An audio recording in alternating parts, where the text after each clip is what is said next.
ശരത്തിലേക്ക് വരികയാണ്. ഇപ്പോൾ യൂത്ത് കോൺഗ്രസ് നേതാവ് റിജിൽ മാക്കുറ്റി നമുക്കൊപ്പം ചേരുകയാണ്. ശ്രീ റിജിൽ, അങ്ങയുടെ ശ്രദ്ധയിലേക്ക് വന്നിട്ടുണ്ടോ വൈദേകം റിസോർട്ടിന്റെ ഓഹരികൾ ഒഴിവാക്കുന്നു ഇപിയുടെ കുടുംബം, ഭാര്യയും മകനും?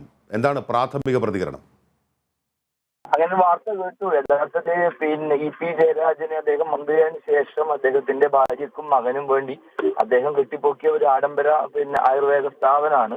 അദ്ദേഹം അതുമായി ബന്ധപ്പെട്ട പരാതി പാർട്ടിക്കകത്ത് വന്നിട്ടുണ്ട് എന്നുള്ളത് നമുക്ക് എല്ലാവർക്കും അറിയുന്ന ഒരു കാര്യമാണ്. ആ പരാതി കൊടുത്തതും CPM-ന്റെ ഉന്നതനായ ഒരു നേതാവാണ്. അതിനുശേഷമാണല്ലോ ഇത് വലിയ വാർത്തയും വിവാദമൊക്കെ ആയിട്ടുള്ളത്. സ്വാഭാവികമായിട്ടും ഇതിന്റെ പണത്തിന്റെ സ്രോതസ്സിനെ കുറിച്ച് വലിയ ചർച്ച എല്ലാ സ്ഥലത്തും വന്നിട്ടുണ്ട്. അത് അന്വേഷിക്കേണ്ടത് തന്നെയാണെന്നുള്ളതാണ് ഞങ്ങളുടെ കാഴ്ചപ്പാട്. സ്വാഭാവികം ഇന്ന് ആ വിവാഹം വന്നതിന് ശേഷം അദ്ദേഹം അത് ഒഴിയുന്നത് കൊണ്ട് മാത്രം അദ്ദേഹം അതിനകത്തുനിന്ന് രക്ഷപ്പെടുമെന്ന് തോന്നുന്നില്ല. പ്രത്യേകിച്ച് ഇതിന്റെ വളരെ കൃത്യമായ പണത്തിന്റെ സ്രോതസ് അതിന്റെ മുൻ MD ശ്രീ രമേശ് തന്നെ എല്ലാ ആളുകളും കൊടുത്തിട്ടുണ്ട്. P. ജയരാജൻ അതിന്റെ കൃത്യമായ ഡോക്യുമെന്റ്സ് അദ്ദേഹം കൈമാറിയിട്ടുണ്ട് എന്നാണ് ഞങ്ങൾ മനസ്സിലാക്കുന്നത്. അതോടൊപ്പം തന്നെ അന്വേഷണ ഏജൻസികളിലേക്കും ഇതിന്റെ പണത്തിന്റെ സ്രോതസ്സിനെ കുറിച്ചിട്ടുള്ള വളരെ കൃത്യമായ കണക്ക് പറഞ്ഞിട്ടുണ്ട്. കേവലം അദ്ദേഹം പറയുന്ന ഭാര്യയുടെ റിട്ടയർമെന്റ് കേസുള്ള പണമോ അല്ലെങ്കിൽ മകന്റെ ബിസിനസിന്റെ പണമോ മാത്രമൊന്നുമല്ല, അവിഹിതമായി മന്ത്രിയായ സമയത്ത് കോടാനുകോടി രൂപ ഇ.പി. ജയരാജൻ സമ്പാദിച്ചിട്ടുണ്ട് എന്ന് എല്ലാ ആളുകൾക്കും അറിയാം. ആ കോടാനുകോടി രൂപയുടെ കള്ളപ്പണമാണ് ഈ റിസോർട്ടിൽ അദ്ദേഹം നിക്ഷേപിച്ചത് പലയാളുടെ പേരിലും. അപ്പൊ അതിന്റെയൊക്കെ വളരെ കൃത്യമായ തെളിവ് ഇത് കൊടുത്തിട്ടുണ്ട് എന്നുള്ളതാണ് മനസ്സിലാക്കാൻ സാധിച്ചത്. സ്വാഭാവികമായും അദ്ദേഹം ഇപ്പോൾ ഇത് ഒഴിയുന്നത് കൊണ്ട് അദ്ദേഹത്തിന് പിടിക്കപ്പെടുമോ അല്ലെങ്കിൽ തന്റെ പേരിൽ വലിയ രാഷ്ട്രീയപരമായി തനിക്ക് തിരിച്ചടി ഉണ്ടാകുമോ ഭയം കാരണമോ മാത്രമാണ് അദ്ദേഹം ഇത്തരമൊരു നിലപാടിലേക്ക് പോകുന്നത്. എന്നിരുന്നാലും ആ പണത്തിന്റെ സ്രോതസ്സിനെ കുറിച്ച് അന്വേഷിക്കണം. ആ അന്വേഷിക്കുന്നതിന് വേണ്ടി തന്നെയാണ് ഞങ്ങൾ വിജിലൻസിന് പരാതി കൊടുത്തിട്ടുണ്ട്. പരാതി ഇവിടെ എത്തിയിട്ടില്ല. സ്വാഭാവികമായും പിണറായി വിജയൻ ഭരിക്കുമ്പോൾ അത്തരമൊരു കൃത്യമായ സത്യസന്ധമായ അന്വേഷണം നടക്കുമെന്ന് ഞങ്ങളായി കരുതുന്നില്ല. എന്തായാലും ഇത്രയും കോടിക്കണക്കിന് രൂപ അത് നിക്ഷേപിക്കാനുള്ള സാമ്പത്തിക സംവിധാനം ഉണ്ട് എന്നത് അറിയാൻ P. ജയരാജനെ പോലെ തന്നെ ഞങ്ങൾക്കും താല്പര്യമുണ്ട്, ഇതാണ് ജനങ്ങൾക്കും താല്പര്യമുണ്ട് എന്നുള്ളതാണ് എനിക്ക് പറയാനുള്ളത്. അല്ല ശ്രീ റിജിൽ, ഇത് ഏതെങ്കിലും തരത്തിൽ നിങ്ങളെ സംബന്ധിച്ച് സ്വാഗതാർഹമായ ഒരു തീരുമാനമാണെന്ന് തോന്നുന്നുണ്ടോ? ഇതിന് എന്തെങ്കിലും പ്രാധാന്യമുണ്ടോ? അതാണ് ഞാൻ ചോദിക്കുന്നത്. റിജിലിന് ഈ വാർത്ത കേൾക്കുമ്പോൾ അതിനെന്തെങ്കിലും പ്രാധാന്യം ഉണ്ടെന്ന് തോന്നുന്നുണ്ടോ? അതിനകത്ത് അദ്ദേഹത്തിന് പിടിക്കപ്പെടുമ്പോൾ അദ്ദേഹത്തിന്റെ ഒരു അഭ്യാസ പ്രകടനം മാത്രമാണ്. എന്താണ് ഇതിനകത്ത് പ്രാധാന്യം? അദ്ദേഹം ഒഴിയുന്നു എന്ന് പറയുന്നത് അദ്ദേഹത്തിന് ഒഴിയാൻ ഈ പണം എവിടുന്ന് വന്നു? ഇത്രയും വലിയ പണത്തിന്റെ സ്രോതസ് എവിടെ എന്നുള്ളതാണ്. കേവലം 80 ലക്ഷം രൂപ മാത്രമൊന്നുമല്ലല്ലോ. മകന്റെ ബിസിനസ് എന്താണ് ഇത്ര വലിയ CPM നേതാവിന്റെ മകന് ഇത്രയും വലിയ ബിസിനസ് എന്താണ്? അതൊക്കെ അറിയണ്ടേ? എന്താണ് അതിന്റെ മൂലധനത്തിന് മുതൽ മുടക്കാനുള്ള പണം എവിടെ നിന്ന്? അതൊക്കെ നാടിന്റെ ജനത്തിന് മുന്നിൽ പറയണ്ടേ? ഉത്തമനായ കമ്മ്യൂണിസ്റ്റുകാരനൊന്നും അല്ലല്ലോ ഇ.പി. ജയരാജൻ. അദ്ദേഹത്തിന്റെ ട്രാക്ക് റെക്കോർഡ് എടുത്ത് പരിശോധിക്കുമ്പോൾ അദ്ദേഹത്തിന് ആരുമായി പണം വാങ്ങുന്നതിന് ഒരു മടിയുമില്ലാത്ത ഒരുപാട് തെളിവുകൾ അദ്ദേഹത്തിന്റെ മുൻകാലത്തിലുണ്ട്. മന്ത്രിയായ സമയത്തും വ്യവസായ മന്ത്രിയായപ്പോ മകനും ഭാര്യക്കും വേണ്ടിയുള്ള വ്യവസായമാണ് അദ്ദേഹം തുടങ്ങിയത്. ആ നാട്ടിലെ ജനങ്ങൾക്ക് വലിയ കാര്യമൊന്നും ഉണ്ടായില്ല. പണം ഇവിടുന്ന് വന്നു, ഇത് കേവലം ഒഴിയും എന്ന് പറഞ്ഞുകൊണ്ട് മുന്നോട്ട് പോയതിനോട് ഞങ്ങൾക്ക് കാര്യങ്ങളോ അതിനെ കുറിച്ച് പറയാനില്ല. പക്ഷെ ഇതിലെ യഥാർത്ഥ പണത്തിന്റെ സ്രോതസ് കണ്ടെത്താൻ തന്നെയാണ് ഞങ്ങളുടെ അഭിപ്രായം. റിജിൽ, ഒരു കാര്യം, അതായത് ഇപ്പോൾ ഒരാളൊരു രാഷ്ട്രീയ നേതാവാണ്, മന്ത്രിയായിരുന്നു, CPM-ന്റെ അല്ലെങ്കിൽ ഏതെങ്കിലും പാർട്ടിയുടെ പ്രമുഖ നേതാവായിരുന്നു, അതുകൊണ്ട് മാത്രം അദ്ദേഹത്തിൻ്റെ കുടുംബക്കാർക്ക് ഭാര്യയ്ക്കോ മകനോ ഒന്നും ബിസിനസ് ചെയ്യരുത് എന്ന് പറയുന്നതിൽ എന്തെങ്കിലും അടിസ്ഥാനമുണ്ടോ റിജിൽ? എനിക്ക് നിങ്ങളോട് പറയാനുള്ളത്, ഇ.പി. ജയരാജന്റെ ഭാര്യയോ മകനോ ബിസിനസ് ചെയ്യുന്നതിന് ഞങ്ങൾക്ക് യാതൊരു പ്രശ്നമില്ലെന്നേ.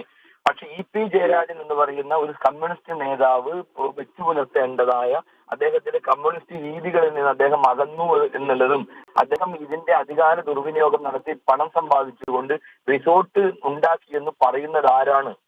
P. ജയരാജൻ എന്ന് പറയുന്ന CPM സംസ്ഥാന കമ്മിറ്റി അംഗമാണ് പരാതി കൊടുത്തത്.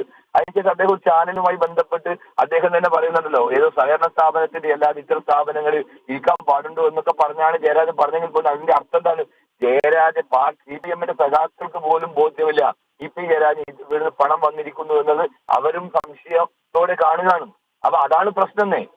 അദ്ദേഹത്തിന്റെ ഭാര്യക്കും അതാണ്. പ്രത്യേകിച്ച് ഇ.പി. ജയരാജൻ മറ്റ് റബ്ബർ എസ്റ്റേറ്റോ അല്ലെ ഏലം എസ്റ്റേറ്റോ അല്ലെങ്കിൽ മറ്റ് സംവിധാനങ്ങളിലോ ആണെന്നല്ലോ, വളരെ സാധാരണക്കാരനായി പൊതുരംഗത്ത് വന്ന ഒരാളാണ്. അദ്ദേഹത്തിന്റെ കുടുംബപരമായി വലിയ സാമ്പത്തിക ഒരാളാണ്. ഈ വലിയ പണം ഇവിടുന്ന് വന്നു എന്നുള്ളത് സ്വാഭാവികമായി ചോദിക്കുന്ന ചോദ്യമാണ്. പൊതുപ്രവർത്തകന്മാർ പാലിക്കേണ്ട സാമ്പത്തികപരമായ അച്ചടക്കം അദ്ദേഹം പാലിച്ചിട്ടില്ല. P.K. ഗുരുദാസൻ അവരുടെ മന്ത്രിയായിരുന്നല്ലോ, അദ്ദേഹത്തിന് വീടില്ലാതെ പാർട്ടിയാണ് വീടെടുത്ത് കൊടുക്കുന്നത്.